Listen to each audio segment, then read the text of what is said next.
What's that? That's the youth page in Free Press. Yeah. That would be fantastic. And that's building on the story that you're pitching when you do your presentation as part of the official government law. The program has started, or the project has started, with the invitation from the Macedon Council to get involved with an issue that was affecting the community rather dramatically in the last few months, which was theft from auto vehicles. So I work at Swinburne in the design school, and we were asked if we could come along and get engaged with students in working on ways using design to create some change around behaviour, particularly the actual behaviour of locking a car, which seemed to be the piece that was missing in the whole problem.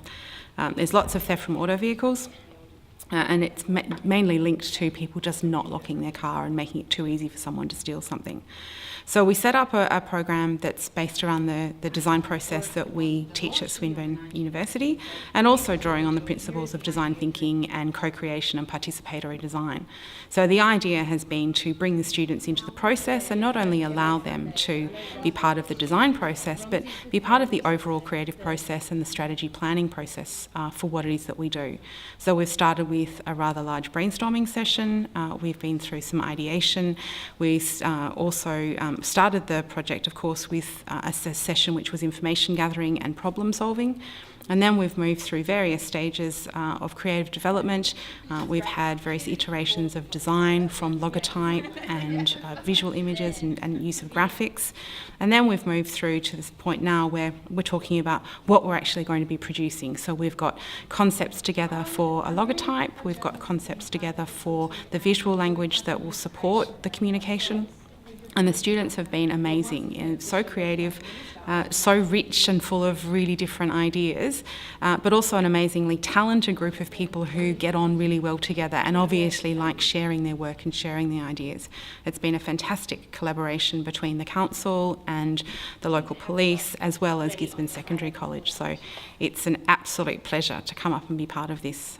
Come up for 3 sessions now.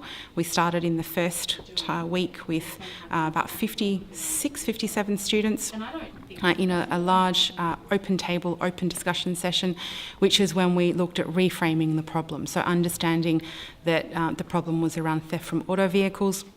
What did that actually mean? What were the consequences? How were people affected? And who was it who was going to be primarily targeted in the particular communication that we were going to be creating?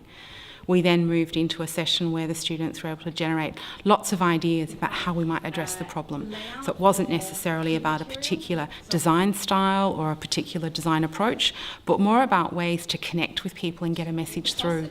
So we were looking for as much disruption and creative tension in the way that we would get the message across, because we know that people are busy and they don't always pay attention to the things that are shoved in front of them in the media that they get faced with every day. So we had a fantastic session in which hundreds of ideas were suggested, and what was so wonderful about that is that the students were able to draw on different elements of an idea and bring them together so that we've got a cohesive strategy that starts with a particular concept, all themed around a particular visual narrative, and we've then developed that into a series of print and multimedia tools that will be used to communicate the message that the students have created.